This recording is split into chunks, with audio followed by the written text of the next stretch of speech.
தாராபுரத்தில் பள்ளத்தில் விழுந்து தம்பதி பலியான நிலையில் இது தொடர்பாக உதவி பொறியாளர் மீது வழக்கு பதிவு செய்யப்பட்டிருக்கிறது. முக்கிய செய்தியாக பார்த்துக் கொண்டிருக்கிறோம். கூடுதல் விவரங்களை எமது செய்தியாளர் அருண்குமார் வழங்கிட கேட்கலாம். அருண்குமார், வணக்கம். இப்ப இந்த உதவி பொறியாளர் மீது இருக்கக்கூடிய குற்றச்சாட்டுகள் என்னவாக இருக்கின்றன, மேலும் எந்தெந்த பிரிவுகள்ல வழக்கு பதிவு செய்யப்பட்டிருக்கு?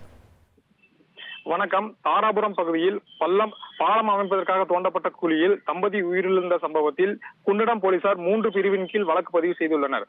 தாராபுரம் பகுதியில் நேற்று முன்தினம் இரவு தம்பதி மற்றும் குழந்தைகளுடன் கோவிலுக்கு சென்று வீடு திரும்பும் பொழுது பாலம் அமைப்பதற்காக தோண்டப்பட்ட குழியில் விழுந்து தம்பதி உயிரிழந்தனர். மேலும் குழந்தைக்கு காலில் முறிவு ஏற்பட்டது. இது தொடர்பாக அவர்களது உறவினர்கள் நேற்று தாராபுரம் அரசு மருத்துவமனையை முற்றுகையிட்டு போராட்டம் நடத்தினர். மேலும் தமிழக அரசு 3 லட்சம் நிதியும் ஒதுக்கியிருந்தது. மேலும் இந்த சம்பவம் குறித்து குண்டடம் போலீசார் வழக்கு பதிவு செய்து விசாரணை மேற்கொண்டு வந்த நிலையில் நெடுஞ்சாலைத்துறை உதவி பொறியாளர் Ganesh, site engineer Gunasekaran, site supervisor Gautam, ஒப்பந்ததாரர் சிவகுமார் ஆகியோர் மீது அஜாக்கிரதையாக செயல்படுதல், விபத்தை ஏற்படுத்தி மரணம் ஏற்படுத்துதல், உரிய பாதுகாப்பு தடுப்புகள் இல்லாமல் விபத்து ஏற்பட காரணமான சம்பவ இடத்தில் எந்தவித எச்சரிக்கை பலகையும் அமைக்காமல் உயிரிழப்பு ஏற்படுதல் உள்ளிட்ட 3 பிரிவின் கீழ் வழக்கு பதிவு செய்து குண்டடம் போலீசார் விசாரணை மேற்கொண்டு வருகின்றனர்.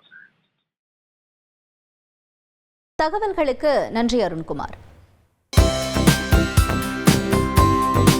தந்தி டிவியை உங்கள் கேபிள் டிவி ஆபரேட்டரிடம் இலவசமாக கேட்டு பெறுங்கள்.